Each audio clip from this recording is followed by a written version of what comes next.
नमस्कार। आज हम एक ऐसे मुद्दे पर गहराई से बात करने वाले हैं जिसने पिछले कुछ वक्त में काफी हलचल मचाई है। मामला जुड़ा है पंजाबी सुपरस्टार दिलजीत दोसांझ और उनकी फिल्म सरदार जी 3 से। हाँ, और ये सिर्फ एक फिल्म या कास्टिंग का मामला नहीं रहा, इसमें कई सारी चीजें उलझ गई हैं। बिल्कुल, हमारे पास इस पर न्यूज रिपोर्ट्स हैं, इंडस्ट्री के लोगों के बयान हैं, नेताओं की भी टिप्पणियां हैं। तो कोशिश यही रहेगी कि इस पूरे माजरे को ठीक से समझें, इसके अलग अलग पहलू देखें। सही कहा, पहली नजर में लगता है कि अच्छा, पाकिस्तानी एक्टर को क्यों लिया, लेकिन जब आप देखें तो इसमें कला की आज़ादी का सवाल है, राष्ट्रीय भावनाएं हैं, फिर इंडस्ट्री का अपना दबाव, राजनीति, सब कुछ है। तो ये एक काफी जटिल तस्वीर बन गई है। बिल्कुल। तो चलिए शुरू से शुरू करते हैं। ये मामला एकदम से गरमाया कैसे? देखिए, बात तब बढ़ी जब 22 जून को सरदार जी 3 का ट्रेलर आया। अच्छा। और उस ट्रेलर में नजर आई पाकिस्तानी एक्ट्रेस हानिया आमिर।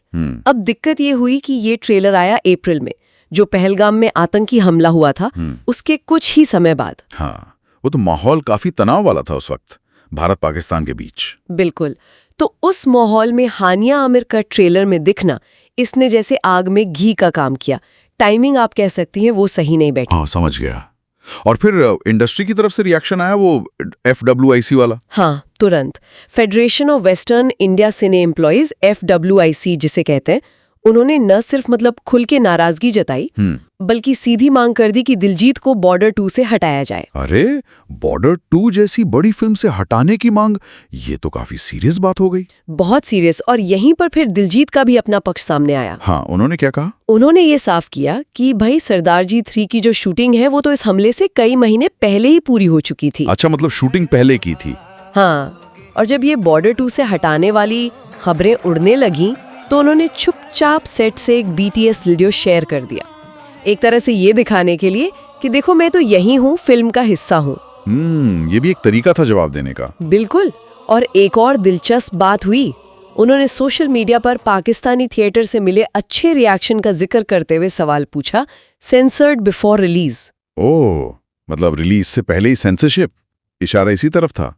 हाँ, ऐसा लग रहा था कि वो ये कहना चाह रहे हैं कि रिलीज होने से पहले ही उनकी फिल्म को लेकर ये सब हो रहा है। लेकिन उनके इस स्पष्टीकरण के बाद भी विरोध तो थमा नहीं, कई लोगों ने आवाज उठाई। नहीं, बिल्कुल नहीं थमा।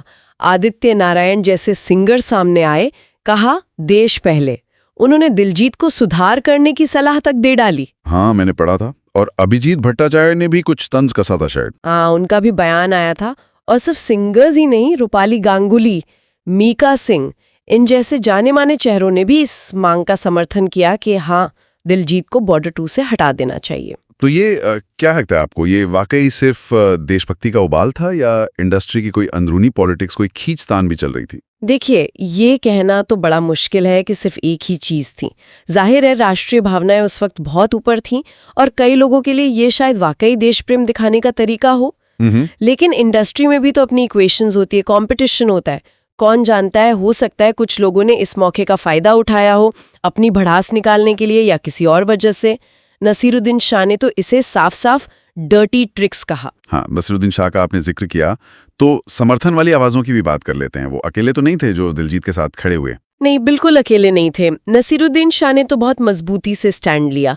उन्होंने कहा, I stand firmly with Diljit. और आलोचकों को जवाब भी दिया कि कैलाश जाओ। काफी तीखा जवाब था। फिर लेखक चेतन भगत ने भी लिखा कि भाई, राष्ट्रहित के लिए नफरत फैलाना जरूरी नहीं है। उन्होंने कलात्मक स्वतंत्रता की बात की। और जावेद अख्तर साहब, उनका भी शायद कुछ बयान था। हाँ, जावेद अख्तर साहब ने एक बहुत प्रैक्टिकल बात उठाई। उन्होंने कहा कि देखो, शूटिंग पहले हो चुकी है, फिल्म में पैसा लगा है, निवेशक का नुकसान होगा, तो थोड़ा नरमी से काम लेना चाहिए। कलाकार को ऐसे बलि का बकरा बनाना ठीक नहीं। ये भी एक अहम पहलू है, बिजनेस का एंगल। बिल्कुल। अच्छा, सब में राजनीतिक दलों की क्या प्रतिक्रिया रही? जाहिर है हम यहाँ किसी का पक्ष नहीं ले रहे हैं, बस जो बयान आए वो बता रहे हैं। हाँ, और वो भी बड़ा मिला जुला सा रहा। अलग अलग पार्टियों से अलग अलग बातें सुनने को मिली। जैसे बीजेपी के RP सिंह हैं, उन्होंने दिलजीत को भारत का ग्लोबल एम्बेसडर बताया और कहा कि ये FWIC की मांग अतार्किक है।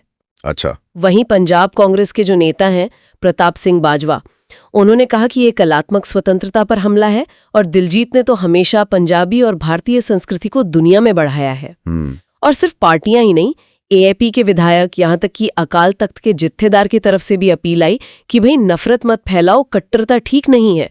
तो आप देखिए, राजनीतिक खेमे में भी कोई एक राय नहीं थी। ये वाकई दिखाता है कि मामला कितना पेचीदा हो गया था। बिल्कुल। तो अब ताजा स्थिति क्या है, मतलब ग्राउंड पर क्या हो रहा है? सरदारजी 3 रिलीज हुई भारत में, और बॉर्डर 2 का क्या सीन है? देखिए, जहाँ तक सरदारजी 3 की बात है, वो भारत में तो रिलीज नहीं हुई है, लेकिन खबरें हैं कि पाकिस्तान में काफी अच्छा कर रही है।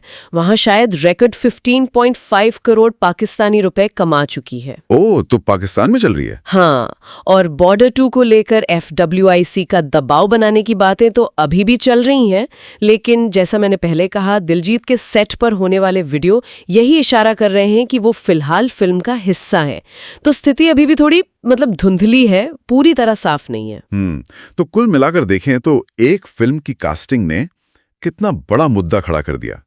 कला, राष्ट्रीय भावनाएं, इंडस्ट्री की अपनी पॉलिटिक्स, राजनीतिक बयानबाजी, सब कुछ एक साथ आ गया। बिल्कुल सही कहा आपने। ये दिखाता है कि आज के दौर में, खासकर जब भारत पाकिस्तान जैसे संवेदनशील रिश्ते की बात हो, तो एंटरटेनमेंट सिर्फ एंटरटेनमेंट नहीं रह जाता, वो एक कल्चरल और पॉलिटिकल बहस का मैदान बन जाता है।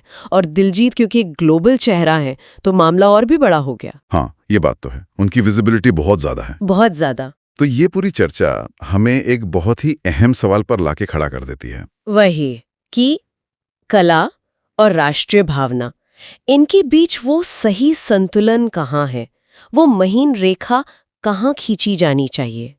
और शायद उससे भी बड़ा सवाल ये है कि उस रेखा को खींचने का अधिकार आखिर है किसके पास।